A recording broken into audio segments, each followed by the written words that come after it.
Why is it that some things seem to stay with us long after they've ended?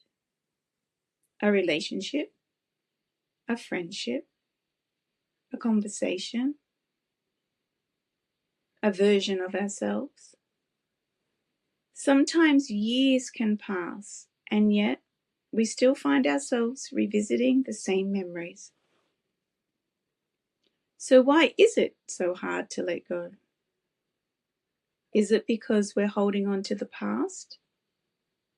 Or is the past in some way still holding on to us? Hello, I'm Leanne, and welcome to Conversations with Leanne. Each week, we explore everyday life through both the spiritual and the human side. Not to tell you what to believe, simply to encourage curiosity, understanding, and reflection. Today, I'd like to explore a question many of us have asked at one time or another. Why is it so hard to let go? The spiritual side. Many spiritual traditions teach that every person who enters our life comes with a purpose. Some arrive as blessings, some arrive as lessons, and some become both. Every experience changes us in some way. Many healing traditions also suggest that emotions are energy in motion.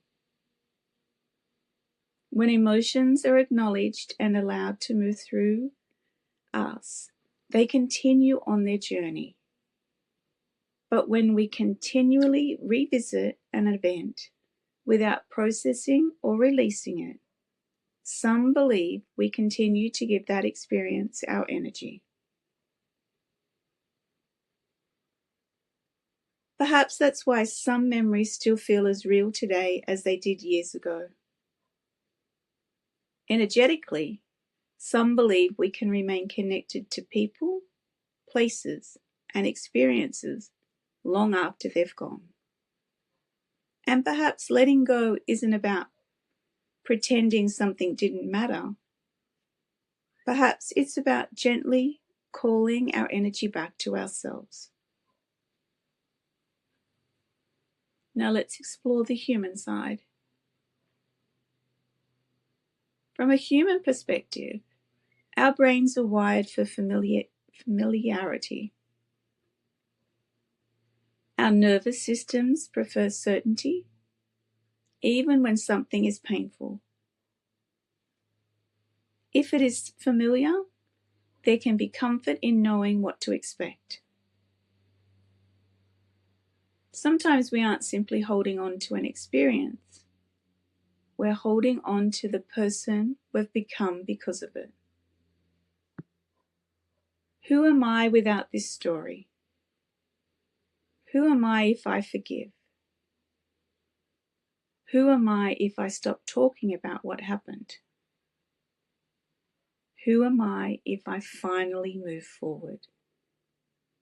Change can feel uncomfortable. Not because it's always bad, but because we don't yet know who will be on the other side of it.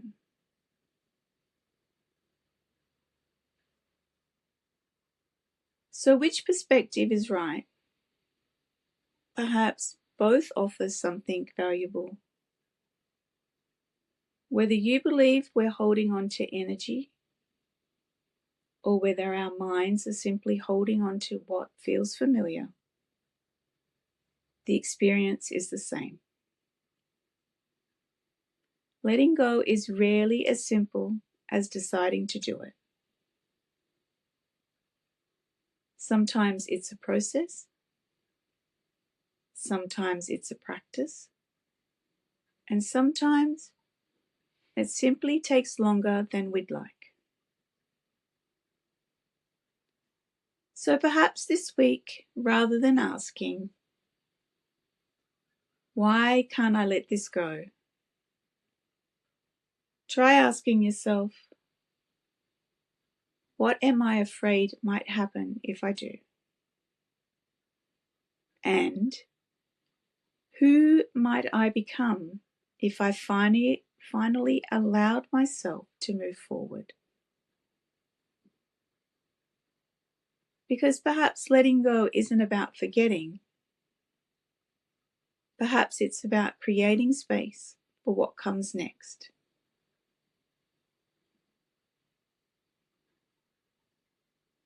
Thank you for joining me for another Conversations with Leanne. Until next week, believe and trust. I am Leanne.